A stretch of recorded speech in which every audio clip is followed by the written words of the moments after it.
E eu estou aqui com o Dr. Augusto Cury. Seja bem-vindo, doutor. É um privilégio estar aqui falando sobre a mente humana. Um mundo mais complexo e também complicado. Quando nós não temos problemas, nós os criamos. É verdade. Agora, doutor, para a gente começar, o que te fez virar um escritor? O que te incentivou? Como é que você começou a escrever livros? Quando eu estava na faculdade de medicina, eu passei por uma dor emocional intensa. E a dor ou nos constrói ou nos destrói. Eu usei a dor para me construir, para investigar as tramas da minha angústia, o processo de construção de pensamentos perturbadores, o sofrimento por antecipação.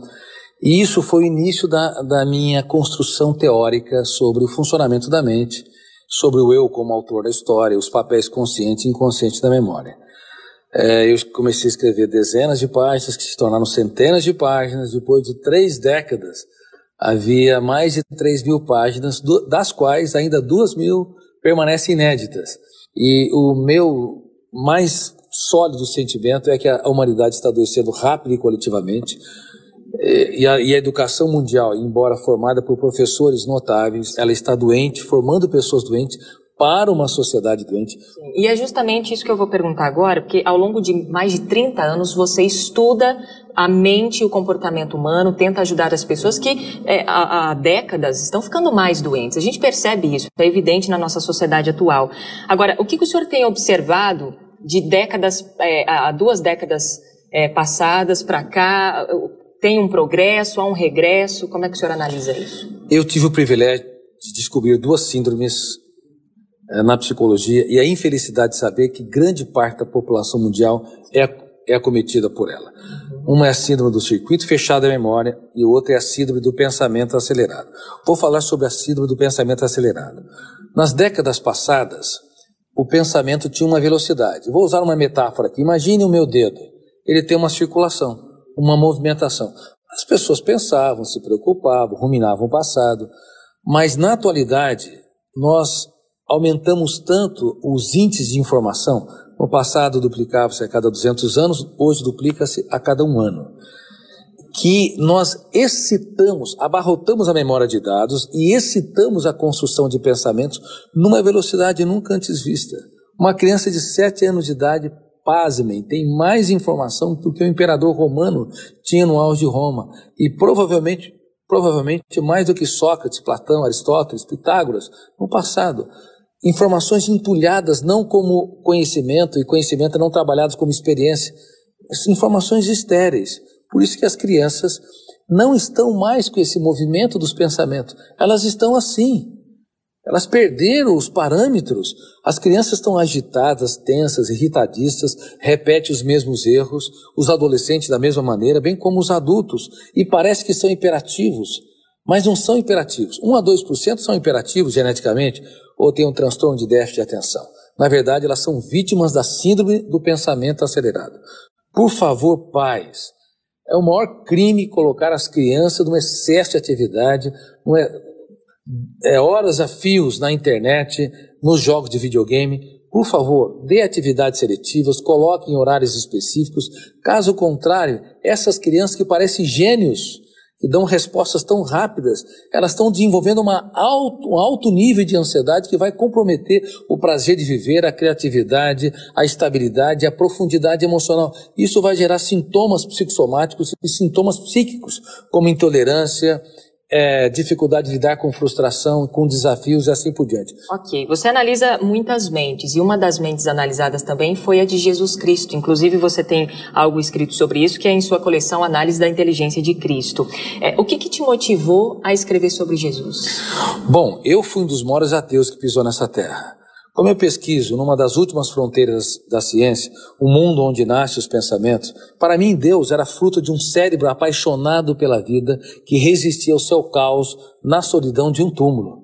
E como a minha teoria não apenas contempla o processo de construção de pensamentos, mas de formação de pensadores, depois de analisar os critérios de Hegel, Kant, Agostinho, Freud, Einstein, como eles brilharam na sua mente, que critérios usaram, eu fui até esse personagem chamado Jesus Cristo.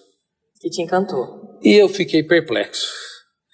Eu estudei as 4 biografias ou 4 evangelhos como um cético da psicologia. E eu percebi ao longo da minha análise crítica que ele não cabe no imaginário humano. Então me curvei aos pés desse homem que há 2000 anos mudou a história. Por exemplo, no exato momento em que ele estava no último jantar, era para ele estar tenso e ansioso porque sabia que ia passar pelo caos, pelo terror, ia ser crucificado. Ninguém tem ânimo para ensinar os seus alunos quando está às portas da morte, ainda mais nas condições dele. Ele quis ensinar a todos eles que uma pessoa verdadeiramente grande se faz pequeno para tornar os pequenos grandes. E eu me perguntava, que homem é este que era capaz de fazer poesia no caos? Que homem é este que, diante de Judas Iscariotes, ao invés de puni-lo lá no último jantar, lhe deu uma porção de pão, dizendo que eu não tenho medo de ser traído, eu tenho medo de te perder como amigo. Então, sob os olhos da ciência, eu fiquei extremamente atônito e percebi que este homem não poderia ser apenas um homem.